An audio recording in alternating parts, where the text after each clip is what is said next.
वैसे तो आपने हर किस्म की सेवइयाँ खाई होंगी और ये वाली भी सेवइयाँ खाई होंगी, लेकिन आज अगर आप इसी तरीके से बनाएंगे तो आपने इस जैसे सेवइयाँ कहीं नहीं खाई होंगी। ये घर की बनी हुई सेवइयाँ हैं और ये किस तरह किया तैयार किए जाते हैं और बिना दूध के जैसे तैयार किए जाते हैं और ये बहुत आसानी से और झटपट से तैयार होती हैं।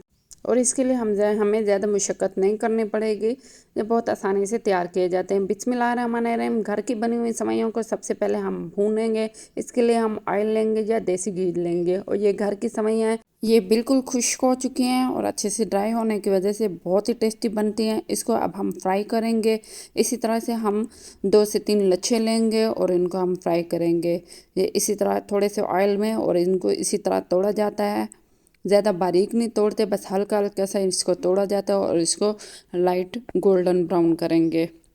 ये देखो माशाल्लाह से अच्छे से हमने इसको कर लिया है और मीडियम लो फ्लेम करेंगे। हाई फ्लेम होने की वजह से ये बिल्कुल जल जाते हैं और इसको इसी तरह से हल्के हाथों से भून लेते हैं।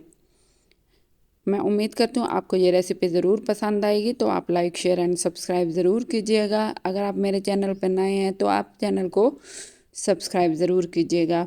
ये देखो माशाल्लाह से ये इसी तरह ही नरम होती जा रही हैं और ये भुन अच्छी सी भुनाई भी हो रही है। ब्राउन कलर कर आने के बाद हम इसमें आखिर क्या डालेंगे जिससे इसका टेस्ट को चार चांद लग जाएंगे।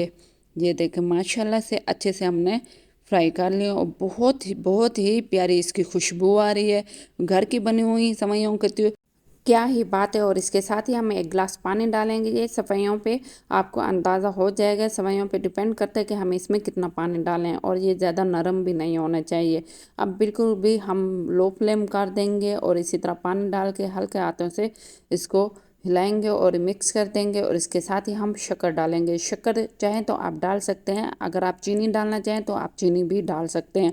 और बिल्कुल भी हम लो फ्लेम कर देंगे, दम की आंच पे अब इसको रख देंगे। इसी तरह मिक्स करने के बाद जिस तरह हम चावलों को दम देते हैं इसी तरह हम इन सेवइयों को भी दम देंगे चावल की तरह। 10 से 15 मिनट लगते हैं इसको अच्छे से पकने में और तैयार होने में। बिल्कुल भी आप लोगों ने इसको बिल्कुल लो फ्लेम पे ही पकाना है। दम देने के बाद माशाल्लाह अल्हम्दुलिल्लाह बहुत ही लजीज, बहुत ही टेस्टी और झटपट से तैयार होने वाले सेवइयाँ तैयार हो गई हैं। अब हम इसके ऊपर कोई भी ड्राई फ्रूट डाल सकते हैं। मैंने इसके ऊपर पिस्ता, बादाम और ये खोपरा का सेवइयाँ डाल रही हूँ। मैं उम्मीद करती हूँ आपको ये रेसिपी पसंद आई होगी, तो आप प्यारा सा कमेंट्स में ज़रूर बताइएगा। तो अब हम न्यू रेसिपी के साथ मिलते हैं, तब तक के लिए अल्लाह हाफिज़। अपना बहुत ख्याल रखिएगा, दुआओं में याद रखिएगा।